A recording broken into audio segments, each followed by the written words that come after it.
আসসালামু আলাইকুম। আপনারা সবাই কেমন আছেন? আল্লাহর রহমতে আমিও ভালো আছি। আমাদের এই আমের গাছটাতে এত পরিমাণ আম ধরছিল, মানে অনেক আম ধরছিল।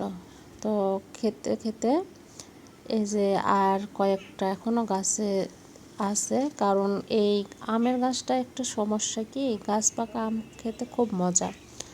কাঁচা আম পেড়ে রাখলে আমটা পাকে না, পচে যায়। তো আমাদের এই গাছ থেকে আমরা আত্মীয় স্বজন মানে পাড়া প্রতিবেশীকেও অনেক দেওয়া হয়েছে এই গাছের আম।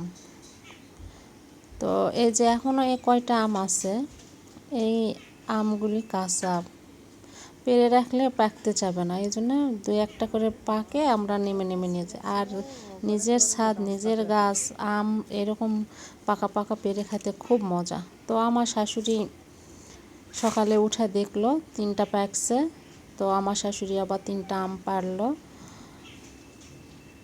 আমগুলো এত মিষ্টি, গাছ পাকা সেই মিষ্টি। আর আমার ছাদের উপর ফুলের গাছগুলি যে এত ময়লা আবর্জনা হয়েছে, কি আর বলবো, সেগুলো সময় পাচ্ছি না। আমার শরীরটাও একটু খারাপ, তো একটু পরিষ্কার করতে হবে। গাছগুলির অবস্থা খুবই খারাপ। আমার শাশুড়ি খুব বকাবকি করে, গাছ লাগায়, গাছের যত্ন করে না। তো যাই হোক, আমার ভিডিওটা এই পর্যন্ত। সবাই ভালো থাকেন, সুস্থ থাকেন। আল্লাহ হাফেজ।